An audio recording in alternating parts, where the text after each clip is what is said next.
नमस्कार दोस्तों, ये आपकी दृष्टि घटना चक्र का पार्ट 8 है। मैं पहले ही आपको पार्ट 7 तक पढ़ा चुका हूँ। सो अगर आपने उस वीडियो को नहीं देखा है तो आप जाके देख सकते हैं। इस पार्ट में हम स्कीम्स की बात करेंगे, जो नेशनल और स्टेट की स्कीम्स हैं उनके बारे में हम बात करेंगे। तो ये आपका टॉपिक रहा स्कीम्स। पहला है आपका NECB 2.0 प्रोजेक्ट। NECB मतलब आपका नॉर्थ ईस्ट कैपेसिटी बिल्डिंग। इसको किसने लॉन्च किया है? तो मीटी ने। और ये स्कीम जो है वो नॉर्थ ईस्ट के स्टेट में लागू किया जाएगा। और नॉर्थ ईस्ट में जो डिफरेंट सेक्शन ऑफ सोसाइटी है उनको डिजिटल स्किल सेट और जो इंडस्ट्री की करंट डिमांड है उसके हिसाब से उनके अंदर स्किल इम्पार्ट किया जाएगा। सेकंड आपका है ई अधिगम स्कीम। तो ये हरियाणा गवर्नमेंट द्वारा लॉन्च किया गया है और इसमें वो स्टूडेंट्स और टीचर्स को फ्री टैबलेट्स प्रोवाइड करेंगे। थर्ड आपका है जीवाला स्कीम। ये महाराष्ट्र गवर्नमेंट द्वारा लॉन्च किया गया और इसमें जो महाराष्ट्र के जेलों में, डिफरेंट जेलों में जो इनमेट्स हैं उनको लोन दिया जाएगा। इसके बाद आपका PM स्वनिधि स्कीम। तो PM स्वनिधि स्कीम जैसा कि आप जानते हैं कि कोलेटरल फ्री लोन प्रोवाइड करेगा स्ट्रीट वेंडर्स को, और इसको 2024 तक एक्सटेंड कर दिया गया है। पहले इसकी जो अवधि थी वो थी मार्च 2022। नेक्स्ट है आपका कि महाराष्ट्र जीन बैंक प्रोजेक्ट। तो महाराष्ट्र एक ऐसा पहला स्टेट बन गया जहाँ पे जीन बैंक को इस्टेब्लिश किया जाएगा। ये जीन बैंक क्या करेगा? तो जेनेटिक डाइवर्सिटी को कंजर्व करेगा, लोकल जो क्रॉप होते हैं, लोकल जो सीड्स होते हैं उनको कंजर्व करेगा, इंडिजिनस ब्रीड जो होता है उनको कंजर्व करेगा। नेक्स्ट है आपका doctor Ambedkar centre for excellence scheme. इसको डेज भी कहा जाता है। इस स्कीम को union ministry of social justice and empowerment ने लॉन्च किया था। कहाँ पे लॉन्च किया था? तो BHU में, जो कि वाराणसी में स्थित है।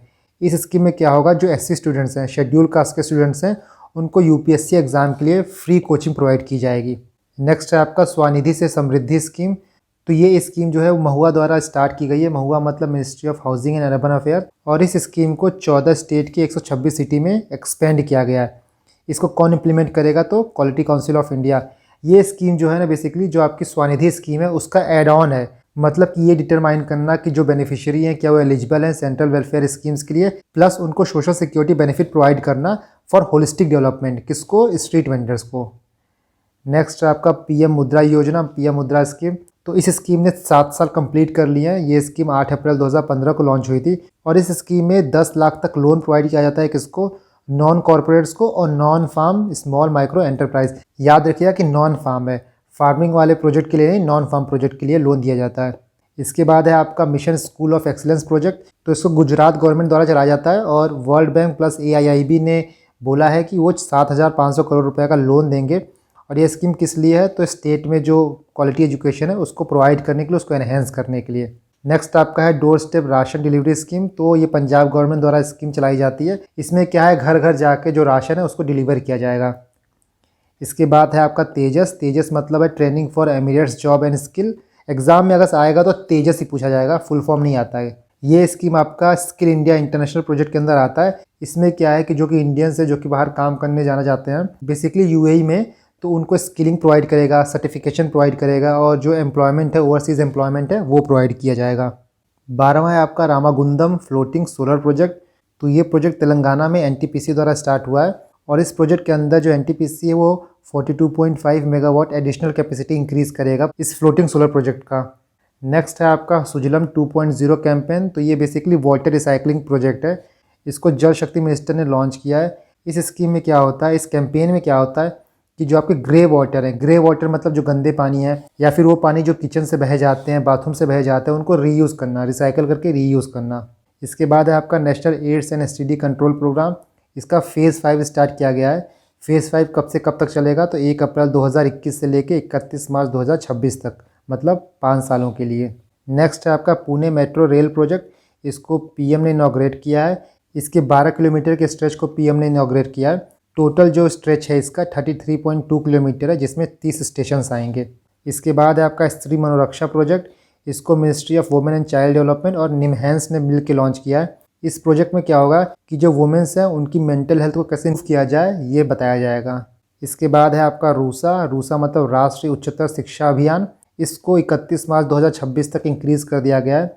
इस स्कीम में क्या होता है कि जो हायर इंस्टीट्यूशंस हैं, स्टेट के यूनिवर्सिटीज़ और कॉलेजेस हैं, उनको फंड प्रोवाइड किया जाता है। इसके बाद है आपका न्यू इंडिया लिटरेसी प्रोग्राम। तो इसको मिनिस्ट्री ऑफ एजुकेशन ने अप्रूव कर दिया है। कब से कब तक के लिए? तो फाइनेंशियल ईयर 2022 से लेकर 2027 तक के लिए। इस प्रोग्राम में क्या होगा कि अडल्ट एजुकेशन को पूरी तरह से कवर करेगा। हर एस्पेक्ट जो होता है एजुकेशन का पूरी तरह से कवर करेगा। बेसिकली ये एजुकेशन फॉर ऑल को बढ़ावा देगा। इसके बाद गेल ने अपने तरीके का एक प्रोजेक्ट लॉन्च किया जिसमें क्या होगा कि हाइड्रोजन को नेचुरल गैस सिस्टम से मिक्स किया जाएगा, और ये प्रोजेक्ट कहाँ लॉन्च हुआ है, तो इंदौर में, जो कि एमपी में है। इसके बाद अब देखिए सारथी मोबाइल ऐप, तो ये ऐप कौन लॉन्च किया है, तो सेबी ने लॉन्च किया। इस ऐप के द्वारा जो इन्वेस्टर है उनकी अवेयरनेस बढ़ाई जाएगी, अवेयरनेस क्रिएट किया जाएगा इन्वेस्टमेंट्स को लेके। इसके बाद है आपका प्रोजेक्ट निर्मय। इस प्रोजेक्ट को नेशनल हेल्थ मिशन ने आसाम में लॉन्च किया है, और इस प्रोजेक्ट के थ्रू जो पब्लिक हेल्थ सिस्टम है उसको स्ट्रेंथन किया जाएगा। और जो आपका नेशनल डिजिटल हेल्थ कार्ड है उसका पायलट प्रोजेक्ट भी यहाँ स्टार्ट हुआ था, तो उसको देखा जाएगा कि वो कैसे इंटीग्रेट होता है, कैसे काम कर रहा है और कितना सफल हो रहा है, तो इसी के थ्रू वो सब चीज़ देखी जाएगी। इसके बाद है आपका सूरत मेट्रो रेल प्रोजेक्ट। तो इस प्रोजेक्ट में इंडिया और जर्मनी ने मिलकर एक पैक्ट साइन किया है, जिस पैक्ट के अंतर्गत जो जर्मनी है वो इंडिया को 442 million euro as a loan देगा। इसके बाद है आपका प्रोजेक्ट एम्बर। तो ये प्रोजेक्ट एम्बर किसके द्वारा स्टार्ट किया गया है, तो नेशनल स्किल डेवलपमेंट कॉरपोरेशन और जनरेशन इंडिया फाउंडेशन द्वारा। ये क्या करेगा कि स्किलिंग और एम्प्लॉयमेंट के बीच का जो गैप है ना उसको ये कम करेगा। इसका मतलब ये है कि जो लोग स्किल्ड हैं उनको एम्प्लॉयमेंट प्रोवाइड करेगा, और जो इंडस्ट्री को टैलेंट चाहिए, इंडस्ट्री को जो स्किल चाहिए वो इम्पार्ट करेगा। नेक्स्ट आपका सहाय स्कीम। इसका फुल फॉर्म है sport action towards harnessing aspiration of youth. Full form देखिए नहीं आएगा, आएगा तो सहाय ही आएगा। ये कहाँ लॉन्च हुआ है, तो झारखंड में लॉन्च हुआ है, और ये स्पोर्ट्स और स्पोर्ट्स के टैलेंट को बढ़ावा देगा। इसके बाद है आपका पीएम कृषि सिंचाई योजना। ये सबसे पहली बार 1 जुलाई 2015 को लॉन्च हुआ था, और इसको कैबिनेट ने एक्सटेंड कर दिया है कब तक के लिए, 2026 तक के लिए। नेक्स्ट है आपका श्रेष्ठ स्कीम। तो श्रेष्ठ स्कीम किस लिए है, जो एससी स्टूडेंट्स हैं उनको क्वालिटी रेसिडेंशियल एजुकेशन प्रोवाइड करना। तो किस लिए है, याद रखिएगा, एससी स्टूडेंट्स के लिए रेसिडेंशियल एजुकेशन प्रोवाइड करने के लिए। इसके बाद है आपका आत्मनिर्भर कृषक डेवलपमेंट स्कीम। तो ये यूपी गवर्नमेंट की स्कीम है और उसको यूपी कैबिनेट ने अप्रूव कर दिया है। इस स्कीम में ये बोला गया है कि आने वाले 3 सालों में यूपी गवर्नमेंट 1475 एफपीओ को बनाएगी। एफपीओ मतलब फार्मर प्रोड्यूसर ऑर्गेनाइजेशन। नेक्स्ट है आपका तेजस्विनी और हौसला scheme of Jammu and Kashmir bank. इसको फाइनेंस मिनिस्टर निर्मला सीतारमन जी ने लॉन्च किया था, और ये क्या करेगा कि 5 लाख रुपए तक का फाइनेंशियल असिस्टेंस प्रोवाइड करेगा, किसको, 18 से 35 साल तक की गर्ल्स को या फिर महिला को जो कि अपना खुद का बिजनेस स्टार्ट करना चाहते हैं।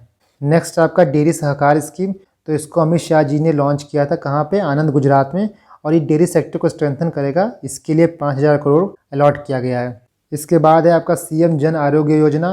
तो यूपी गवर्नमेंट की स्कीम है। इसमें क्या होगा कि जो अनऑर्गेनाइज सेक्टर के वर्कर्स हैं उनको फाइनेंशियल सिक्योरिटी प्रोवाइड की जाएगी। इसके बाद देखिए medicine from the sky project, इसको मैंने पहले कवर कर लिया है। ये बेसिकली तेलंगाना गवर्नमेंट का प्रोजेक्ट है। इसमें क्या है कि जो मेडिसिन की डिलीवरी है वो ड्रोन के थ्रू होगी। नेक्स्ट आपका समृद्ध स्कीम। ये स्कीम आपका माइटी द्वारा लॉन्च की गई है। माइटी मतलब ministry of electronics and information technology, और ये स्कीम जो है वो स्टार्टअप को फंडिंग प्रोवाइड करेगा। इसके बाद है आपका स्टूडेंट एंटरप्रेन्योरशिप प्रोग्राम 3.0। तो ये प्रोग्राम आपका अटल टिंकरिंग लैब द्वारा चलाया जाता है, जो कि एक अटल इनोवेशन मिशन का पार्ट है, और इस प्रोग्राम में फ्रांस भी जो है वो हेल्प करेगा। इस प्रोग्राम में क्या है कि जो यूथ हैं उनको अपना स्टार्टअप बनाने के लिए, स्टार्टअप कैसे डिज़ाइन करे, उसमें हेल्प की जाएगी। इसके बाद है आपका पीएम दक्ष पोर्टल। तो ये स्किल डेवलपमेंट के लिए है, और इसको किसने स्टार्ट किया है, ministry of social justice and empowerment ने। नेक्स्ट है आपका वाटर विलास प्रोजेक्ट। तो लक्षद्वीप में ये प्रोजेक्ट स्टार्ट होगा। किसको देख के स्टार्ट किया गया है, मतलब किसके तर्ज पे स्टार्ट किया गया है, तो ये प्रोजेक्ट पहले से ही मालदीव्स में चलता है। वाटर विला मतलब ये होता है कि आपके विलाज रहेंगे, छोटे छोटे घर रहेंगे, या फिर जो टूरिस्ट हैं वहाँ पे जाएंगे, उनको रहने के लिए एक छोटा सा विला टाइप का मिलेगा, जो कि सी में होगा, मतलब पानी से घिरा होगा वो। इसके बाद देखिए आप UP CM child service scheme. तो ये उनके लिए स्टार्ट किया गया है जो बच्चे अपने माता पिता को कोविड के दौरान खो दिए हैं, उनके लिए ये प्रोजेक्ट है। इस स्कीम का कुछ इंपॉर्टेंट पॉइंट देख लीजिए। तो कौन से बच्चे इसमें एलिजिबल होंगे, 0 से 18 साल के बच्चे जो कि ओरिजिनल रेसिडेंट ऑफ यूपी हों, जिनके पेरेंट्स की कोविड के दौरान मृत्यु हो गई है आफ्टर 1 मार्च 2021। 1 मार्च 2021 के बाद जिन बच्चों के पेरेंट्स की मृत्यु हुई है वो एलिजिबल होंगे इस स्कीम के लिए। इसमें गवर्नमेंट क्या करेगी कि जो गार्जियन है, जो बच्चों को संभाल रहे हैं, उनको 4000 रुपया प्रति माह देगी, तब तक जब तक बच्चा जो है वो अडल्ट नहीं हो जाता। साथ ही जो डेस्टिट्यूट गर्ल्स हैं उनकी मैरिज के लिए भी 1,01,000 रुपया दिया जाएगा। जी यहाँ पे आप 1 मार्च 2020 कर लीजिए। जिन बच्चों के पेरेंट्स की मृत्यु 1 मार्च 2020 के बाद हुई है वो इस स्कीम के लिए एलिजिबल हैं। तो 1 मार्च 2020, ना कि 2021। नेक्स्ट आपका हिस्टोरिक अर्बन लैंडस्केप प्रोजेक्ट। ये एक यूनेस्को का प्रोजेक्ट है, और इसमें जो एमपी के 2 सिटीज़ हैं, ग्वालियर और ओरछा, वो इंक्लूड कर लिए गए हैं। इस प्रोजेक्ट में क्या है कि वहाँ का कल्चरल हेरिटेज हो गया, ट्रेडिशन हो गया, उसको प्रिजर्व किया जाएगा। और साउथ एशिया के जो 6 सिटीज़ इस प्रोजेक्ट के अंदर इंक्लूडेड हैं, उसमें वाराणसी और अजमेर का भी नाम है। इसके बाद देखिए, कैबिनेट ने अप्रूवल दे दी है भारत नेट के इम्प्लीमेंटेशन को, जो कि 16 स्टेट में इम्प्लीमेंट किया जाएगा, 16 स्टेट के गांव में इम्प्लीमेंट किया जाएगा, मतलब उनको ऑप्टिकल फाइबर कनेक्टिविटी मिलेगी। और ये प्रोजेक्ट जो है वो पीपीपी मॉडल पे चल रहा है। 16 स्टेट में, सारे स्टेट आपको याद करने की ज़रूरत नहीं है, बस इतना जान जाएगा कि यूपी भी है और बाकी कुछ स्टेट और भी नॉर्थ ईस्ट के हैं, चाहे मिज़ोरम हो गया, मेघालय हो गया, ये स्टेट्स भी इसमें इंक्लूडेड हैं। इसके बाद हम कुछ ऑपरेशन और कैंपेन की बात करते हैं। तो पहला है आपका आज़ादी से अंत्योदय तक कैंपेन। ये 90 दिन का कैंपेन है और ये आज़ादी का जो अमृत महोत्सव है उसका एक पार्ट है। इसमें क्या है कि 28 स्टेट और यूटी में से 75 डिस्ट्रिक्ट को सिलेक्ट किया जाएगा और उसमें जो गवर्नमेंट की 17 स्कीम्स हैं उनका लाभ पहुंचाया जाएगा। और ये जो डिस्ट्रिक्ट है इसको किस बेसिस पे सिलेक्ट किया गया, तो जो हमारे फ्रीडम फाइटर्स थे, 99 फ्रीडम फाइटर्स का जन्मस्थल होगा ये डिस्ट्रिक्ट। इसके बाद देखिए खंजर 2022 एक्सरसाइज, ये इंडिया और किर्गिस्तान के बीच में एक्सरसाइज होता है जो बकलोह एचपी में ऑर्गेनाइज किया गया है। नेक्स्ट है आपका आईमेक्स 2022, ये Indian ocean naval symposium maritime exercise है जो कि गोवा में हुआ है, अरेबियन सी में। इसके बाद आपका कैच द रेन कैंपेन, इस कैंपेन के थ्रू जो कंजर्वेशन है उसको प्रमोट किया जाएगा। नेक्स्ट आपका है समर्थ, ये आपका समर्थ क्या है, ये एंटरप्रेन्योरशिप प्रमोशनल ड्राइव है, किसके लिए, वुमेन्स के लिए। और इसको किसने लॉन्च किया है, तो इसको एमएसएमई ने लॉन्च किया है, एमएसएमई मिनिस्ट्री ने लॉन्च किया है। नेक्स्ट है आपका एक्सरसाइज ईस्टर्न ब्रिज 6, ये इंडिया और ओमान के एयरफोर्स के बीच में एक्सरसाइज है और ये जोधपुर में कंडक्ट हुआ है। इसके बाद देखिए आप सी ड्रैगन एक्सरसाइज, ये यूएस लेड मल्टीनेशनल एक्सरसाइज है, मतलब काफ़ी देश इसमें इन्वॉल्व है। और इस एक्सरसाइज का जो मेन फोकस रहेगा वो है एंटी सबमरीन वॉरफेयर टैक्टिक्स को सिखाना। कौन कौन से देश इसमें पार्टिसिपेट किए हैं, तो India, Australia, Japan, USA, Canada और साउथ कोरिया। कहाँ पे हुआ है, तो गुआम आइलैंड में हुआ है ये। इसके बाद देखिए आप दोस्ती, ये ट्राइलेटर एक्सरसाइज है, किसके किसके बीच, इंडिया, मालदीव्स और श्रीलंका के कोस्ट गार्ड के बीच। नेक्स्ट है आपका ब्लू फ्लैग 2021, ये आपका क्या है, मल्टीलेटरल कॉम्बैट एक्सरसाइज। किसने ऑर्गेनाइज किया, तो इजरायली एयरफोर्स ने ऑर्गेनाइज किया। और कौन कौन से 7 कंट्री ने पार्ट लिया है, तो Germany, Italy, England, France, India, Greece और यूएसए। नेक्स्ट है आपका कोंकण शक्ति 2021, ये इंडिया और यूके के बीच एक्सरसाइज है।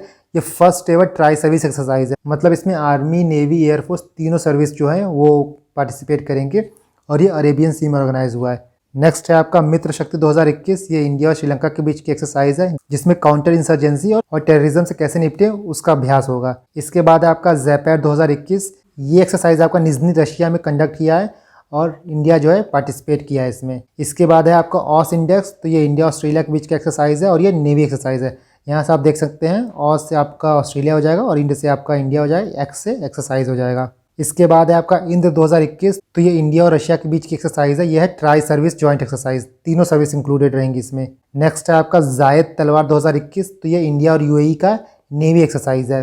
इसके बाद है आपका एक्सरसाइज कटलस एक्सप्रेस, तो ये एक मैरीटाइम एक्सरसाइज है, मल्टीनेशनल एक्सरसाइज है, कई देश पार्ट लेंगे और इंडिया की तरफ से आईएनएस तलवार ने पार्ट लिया है। ये कहाँ ऑर्गेनाइज हुआ है, तो ईस्ट कोस्ट ऑफ अफ्रीका में। इसके बाद है आपका EU नेव 4 एक्सरसाइज, तो EU नेव 4 मतलब EU से आपका यूरोपियन यूनियन हो जाएगा, नेव से नेवल हो जाएगा और 4 से नेवल फोर्स एक्सरसाइज हो जाएगा। ये गल्फ ऑफ एडन में हुआ है और इंडिया की तरफ से किस आईएनएस ने पार्ट लिया है, तो त्रिखंड, आईएनएस त्रिखंड ने इसमें पार्टिसिपेट किया है। इसके बाद हम कुछ कमीशन और कमेटी के बारे में बात करते हैं। तो पहला आपका है advisory committee on alternative investment policy, तो इस कमेटी का जो गठन है वो सेबी ने किया है और इसके चेयरमैन कौन है, तो NR नारायण मूर्ति। इसके बाद है आपका committee to inquire into the lapse in security of PM, जो पीएम की सुरक्षा में चूक हुई थी उसकी जांच के लिए कमेटी बनाई गई है और इसको कौन हेड करेगा, तो इंदु मल्होत्रा। इंदु मल्होत्रा कौन है, तो ये रिटायर्ड सुप्रीम कोर्ट जज हैं। इसके बाद देखिए नेशनल स्टीयरिंग कमेटी फॉर निपुण भारत मिशन, तो निपुण भारत मिशन के लिए एक राष्ट्रीय संचालन समिति बनाई गई है, इसके चेयरमैन कौन है, तो धर्मेंद्र प्रधान। नेक्स्ट है आपका expert committee to prepare road map for coal based hydrogen production, इसको कौन हेड करेगा, तो RK मल्होत्रा। इसके बाद देखिए आप primary urban cooperative bank expert committee, इसको कौन हेड करेगा, तो NS विश्वनाथन। नेक्स्ट है आपका expert committee on variable capital company, इसको कौन हेड करेगा, तो इंजेती श्रीनिवास जी। तो दोस्तों यहाँ पे आपका पार्ट ए खत्म हो गया है और इस पार्ट के खत्म होने के साथ ही आपके जो मोटा मोटा दृष्टि घटना चक्र है ना वो भी कंप्लीट हो गया है। मैंने कौन कौन से पार्ट छोड़े हैं, तो जो बुक्स हो गए, जो ऑथर्स हो गए, जो स्पोर्ट्स पर्सनैलिटीज़ के नेम हो गए, प्लेसेस के नेम हो गए, क्योंकि उसको हिंदी से इंग्लिश में कन्वर्ट करने का उतना कुछ फ़ायदा नहीं है क्योंकि उसमें कोई ज़्यादा इशू मिल रहता नहीं है। सिंपल बुक का नाम है, ऑथर्स का नाम है और उसको आप आराम से पढ़ सकते हैं। अगर से मैं उसका वीडियो बना के आपको पढ़ाऊंगा तो उसमें ज़्यादा टाइम लग जाएगा एज़ कम्पेयर टू आप उसको खुद से पढ़ लेंगे। तो जैसा कि आप यहाँ देखिए, जैसे ये देखिए, राष्ट्र व्यक्ति, नेशनल व्यक्ति जो है, नेशनल पर्सन जो है, चर्चित व्यक्ति जो कि फेमस है, राजीव कुमार हो गए, पंडित शिव कुमार शर्मा हो गए, सुमन बेरी हो गए। तो इसमें कुछ ज्यादा है नहीं। भारत के नए मुख्य चुनाव आयुक्त, चीफ इलेक्शन कमिश्नर है। तो सिंपली आपका GR राय हो गए, लता मंगेशकर के बारे में हो गया। तो अगर मैं इसको बना के बढ़ाऊंगा ना तो बहुत टाइम लग जाएगा। बिरजू महाराज के बारे में हो गया, S सोमनाथ जी के बारे में हो गया, रॉकेट साइंटिस्ट है ये। तो इसमें आपको समझ में आ जाएगा। इतना हिंदी तो आपको पढ़ना ही पड़ेगा क्योंकि हिंदी का पेपर भी आपको देना होगा ना। तो थोड़े हिंदी से आप वेल वर्स रहेंगे तो चीजें आपके लिए ईजी हो जाएंगी हैंडल करना। और ये काफी सिंपल भी है। प्रसिद्ध व्यक्ति का निधन हो गया तो इसका नोट्स बनाना उतना ज्यादा फ्रूटफुल भी नहीं है, उतना ज्यादा फायदेमंद भी नहीं होगा आपको भी। इसके बाद देखिए, जैसे ये अंतर्राष्ट्रीय व्यक्ति है, ये आपके स्पोर्ट्स पर्सनैलिटीज हो गए, युजवेंद्र चहल, रोहित शर्मा, रविंद्र अश्विन। राष्ट्रीय स्थल हो गए, नेशनल प्लेसेस हो गए, दाहोद हो गया, मैसूर हो गया, हैदराबाद, गुलमर्ग। एक चीज जो मुझे लगा जो बताया जा सकता है वो ये है आपका, देखिए जैसे यहाँ पर राष्ट्रीय पुरस्कार हो गया, लता मंगेशकर पुरस्कार हो गया, देवी शंकर अवस्थी स्मृति सम्मान। तो ये आप आराम से पढ़ सकते हैं, इसमें कोई ज़्यादा इशू नहीं मिलेगा आपको। एक जो मुझे लगा है वो ये विविध है, ये आपका मिसलिनियस टॉपिक है जो कि मुझे लगता है मैं इसका नोट्स बना पाऊंगा और आपको प्रोवाइड कर दूंगा इसको। तो मिसलिनियस के लिए मैं आपको 1-2 दिन के अंदर इसका नोट्स प्रोवाइड कर दूंगा, या तो इसका वीडियो बना दूंगा।